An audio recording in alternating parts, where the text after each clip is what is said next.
Hello, welcome again. Today we are going to discuss another topic of electricity, that is called combination of cells. So we have seen the combination of resistance and there we found how to find the effective resistance. So today we are going to see the combination of cells. Obviously the ISC has restricted ourselves to use the combination of cells only in a specified way, and the specified way is: first, all the cells will be identical; second, they will be connected in series; then third, they will be connected in parallel, and the fourth is the mixed grouping. Okay, so remember the first thing, our cells are all identical. Okay, let's not have a confusion on this. So before I start, let me just give you one thing which I forgot to mention in the Kirchhoff's law class. In Kirchhoff's law, I forgot to tell you about the physical significance of second law. First law, physical significance, is conservation of charge. Second law of Kirchhoff's law, second Kirchhoff's law has a physical significance, which, please make a note of this, which is this. The physical significance of Kirchhoff's second law is conservation of energy. More precise answer, conservation of energy per unit charge. Okay, so please make a note of this and then move ahead. Let's move ahead here. So all our cells will have an EMF of E and will have an internal resistance of R throughout the entire discussion. So the first topic is, what if the combination of cells are all in series? So let us say that I have one cell, this is R, this is R, dot dot dot, this is one more R, and I am taking n number of identical cells all in series. This is my external resistance R. Also some book says load resistance. Okay. So how many cells are there? There are n number of cells. N number of cells. Okay. So what is my effective EMF? Or the total EMF of the entire circuit will be, all this E will get added up. E. So I will get n times of E because there are n number of cells. What is the total internal resistance? Total internal resistance will be, all these are in series. So I will write R plus dot dot dot R till what term? Till the nth term. That means there are n number of R's. So my total internal resistance is NR. And then in that NR, so I can write the whole thing in this manner. So this is my capital R. This is total EMF, that is n times of E, and this is the total internal resistance, n times of R. Now this NR is in series with this capital R. So the R effective of the circuit, will be equal to NR plus capital R. So the current in the circuit will be equal to total EMF divided by R effective, and that is equal to n times of E divided by NR plus R. This is what I am going to get. Okay. So this is the current when all the cells are in series. Now we will discuss two cases based on this. So case 1. Case 1 is, what if your NR is very greater than capital R? In that case, my NR plus R in the denominator will be almost equal to n times of R. Hence the current will be equal to NE by NR. N gets cancelled out, so it will be equal to E by R. Okay. Now I will not tell you what is happening here. I will tell when I will discuss case 2. Case 2 is NR is very less than capital R. In that case, NR plus capital R will be almost approximately equal to R. So in my current expression, so I am going to drop this term now, so it will be only NE by R. If you compare this current, look at here, this is E here, this is n times of E, correct? N times of E. What does it mean? It means that when your internal resistances are very less compared to your load resistance, then if you connect the cells in series, you get maximum current. So the advisory is this, that if you find that the internal resistances are very less compared to your external resistance, so when your internal resistance is very less compared to your external resistance, connect the cells in series to get maximum current. Do not connect them in series if the internal resistance is very high, because you will not get good amount of current. This is almost equivalent of 1 EMF only. whereas we are using n number of EMF, but the current is only because of equivalent of one EMF only. So this completely waste if you connect them in series under this condition. What condition? When your internal resistance is very high compared to your external resistance. Okay, so this is what I am looking for in series. So when it is less, connect them in series. Now let's see, and we will see the opposite, exactly opposite result in the next case. And the next case is, what if they are all in parallel? So let's start with parallel connection.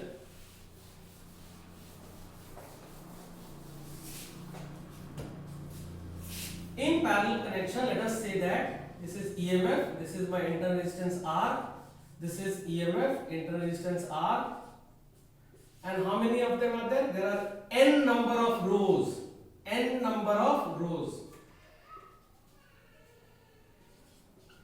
So we have n number of rows, and then we have this load resistance. We have this as the load resistance R. Now remember, in parallel your EMF will remain same. That is the property of parallel connection. That means if it is in parallel connection, each branch has an EMF of E. That means the total EMF will remain as E only, because in parallel EMF remains same. What is happening to the internal resistance? Now 1 by R total equals to 1 by R plus 1 by R plus dot dot dot 1 by R till nth term. Nth term.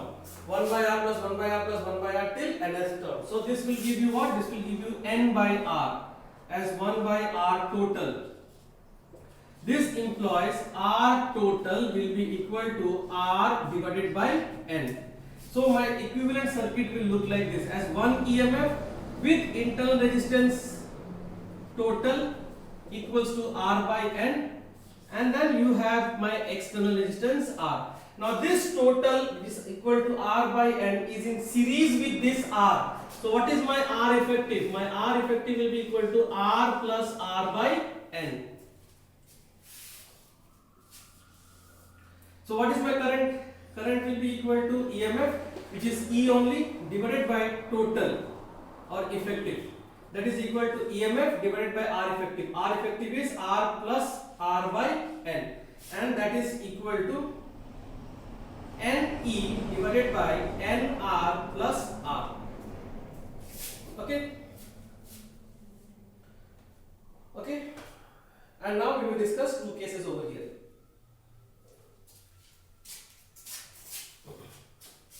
Case 1. Okay, let me rub this.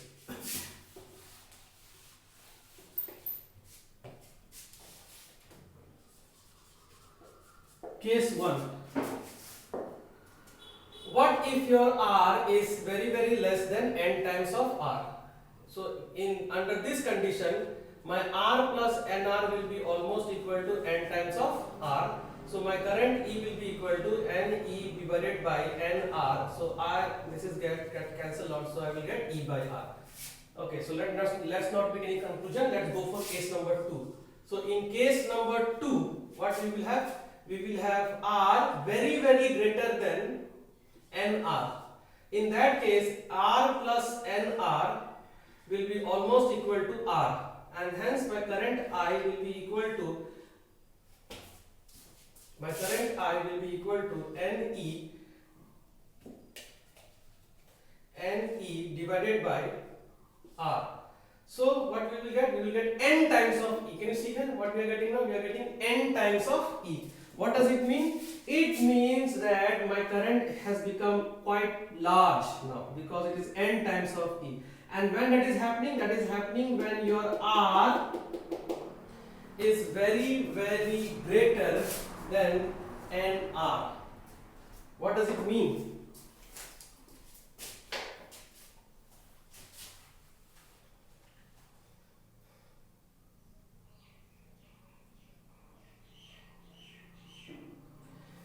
So this means that when your internal resistance is very less, when your internal resistance is very less, do not connect them in parallel, because we have already seen this. When your internal resistance is very less, connect them in series. So what happens when your internal resistance is very high? So when your internal resistance is very high, to get high current, you connect them in parallel. So so this is for parallel. So when do we prefer to have parallel connection of cells? When your internal resistance of the cell is very high, to get maximum current. Third one, the mixed grouping one.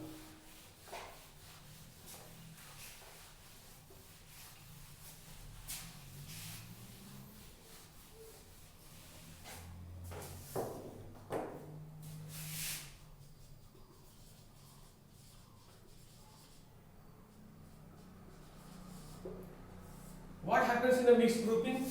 In a mixed grouping, each row will have n number of cells.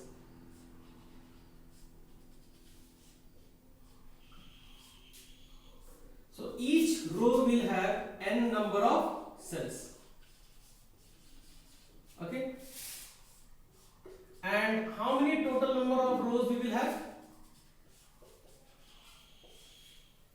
So all these are, each of them are having an EMF of E, internal resistance R. E R, E R, E R. And how many number of rows will be there? Total number of rows will be M.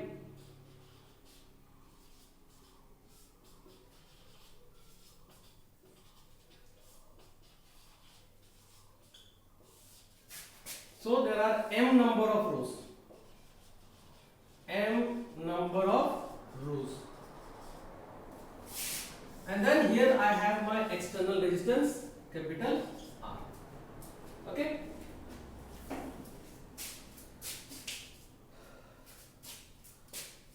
Remember, in parallel, your EMF remains same. So let us first find in each row how much EMF is this. So each row has n number of cells. So each row will have EMF of n times of E and the internal resistance of n times of R, because all these R will be in series. Similarly, the second row will have EMF of n times of E and resistance of n times of R, and dot dot dot till m number of rows.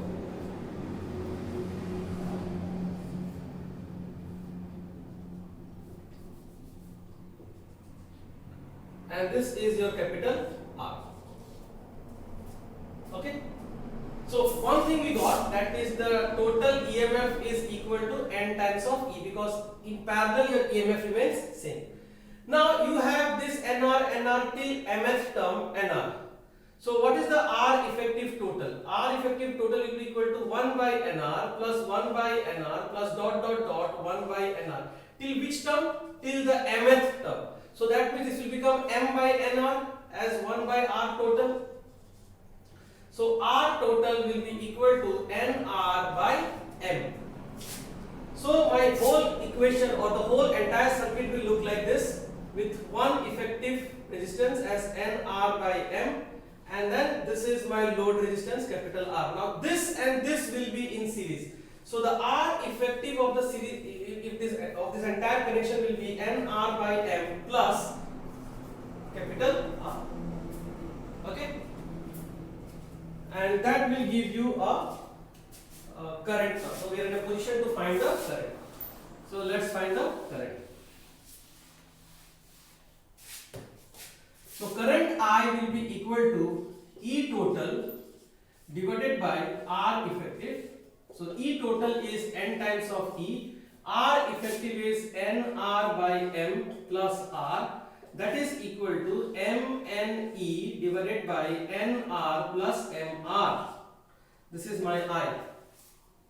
Remember, our intention was to get the maximum current. In which conditions we can get maximum current? So in order to maximize the current, I want my denominator to be minimum. Once the denominator is minimum, I will get maximum current. So there are two ways you can find the condition to find the maximum current. One condition is using a differentiation method, which is quite lengthier, and many of you have not taken maths. So we will go for another alternate method, and another alternate method I will use this trick over here. It's a small trick which you need to know. Okay, we all know that a minus b the whole square is equal to a square plus b square minus 2ab. We all know this, correct? But what if it is not a, rather it is root a minus root b the whole square? If it is root a minus root b, then this will be your root a the whole square plus root b the whole square minus 2 root a root b, correct? And what is a square? Root a square is a, root b square is b minus 2 root a root b. Yes? And this one is root a minus root b the whole square. So can I write a plus b? Now watch this very carefully. Can I write a plus b equals to root a minus root b the whole square and take this term on this side and it becomes plus 2 root a root b, correct? So here I am going to now write as I equals to m times of ne divided by, consider this to be as a, consider this to be as b, so a and b. Now this will come on this side, okay, with plus sign on this side. So what will happen over here? What we will get over here is root of nr minus root of mr whole square plus 2 root nr and mr, correct? Now when do you think this will be minimum? This denominator will be minimum when this term becomes 0, okay? So we will continue here. Use this trick and it becomes very easier. So what I have done, I have used that nr plus mr. I have written that nr plus mr as equal to root over of nr minus root over of mr the whole square plus 2 root over of nr and then root over of m capital R. So this is my denominator term. I want this to be minimum. If I want this to be minimum, my right hand side should be minimum. And the right hand side, I can make this term as minimum when I make this as 0. This cannot be negative because it has square roots. So this term has to be minimum and the minimum value of this term is 0. That means my nr minus root over of mr must be equal to 0, and that implies nr, and that implies your nr is equal to m times of r, and r will be equal to nr by m. So this is the condition for minimum denominator, or you can say this is the condition for maximum current. Condition for maximum current. Now watch this very carefully. This is nothing but this term. Remember this term? Look back and look back for the R total. This is nothing but R total. Total effective internal resistance. Okay? So what is the conclusion? Conclusion is when external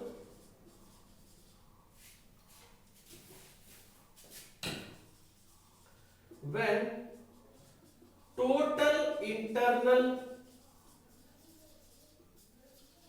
resistance is equal to external resistance, current is maximum.